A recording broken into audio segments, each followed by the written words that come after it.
Mga puso, pila ka mga trahedya sa dalan nga nagluntad sa tuig 2024 aton balikan ang makuhaan sang leksyon nga maghalong sa disgrasya. Sa paghanduraw ni John Salo. Hunyo 1 sa Pavia, Iloilo. Patay ang padre de pamilya nga si Rave samtang pilaso naman ang asawa sini nga si Chef Real matapos mabungguan sang sports car nga maneho ni Rodolfo Chavez de la Rosa sa barangay Pandak, Pavia, Iloilo. Sa report sa kapulisan na bungguan sang sports car ang mga biktima sakay sa bisikleta kag ginlapak pa sini ang lalaki nga biktima. Napasakaan na sang kaso ang sospek nga nagapabilin sa karon nga at large. Duwa naman ang nautas nga kabuhi samtang 16 ang pilason matapos nagbaliskad ang ininga jeep sa madanlog gabahin sang dalan sa barangay Cagay, Leon, Iloilo. Husto na lang ang maghilibion ng mga himata nanday Arvin, 14 anyos, kag Princess di makatuig matapos gindeklarar ang duwa nga dead on arrival sa ospital. Masobra 30 ang pasahero sang jeep.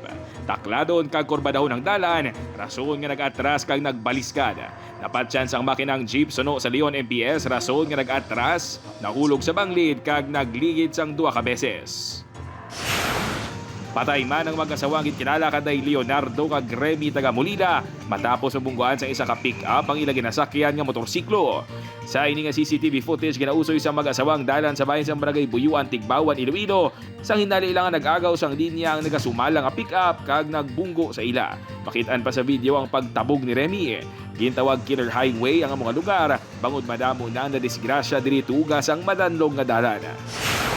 Wala naman mapunggan sang dalagita nga ini ang paghilibion matapos ang sugata sa iyang bangkay sang iya Iloy nga si Rosemary Asupra, living partner sang Iloy nga si Artemio Arabe, kag utod sini nga si Angeli Asupra sa Sara District Hospital. Padulong ko dani sa Carles Iloilong mga biktima sang ginbungguan kag ginyudyud pa sang 100 meters sang pick-up nga ini nga ginamaneho ni alias Alex. Magluwa sa mga biktima, may nabungguan pa nga motorsiklo ang sospek kag napilasan man ang driver sini. Para sa Pagaduraw sang 2024, John Sala, Buana, Western Visayas.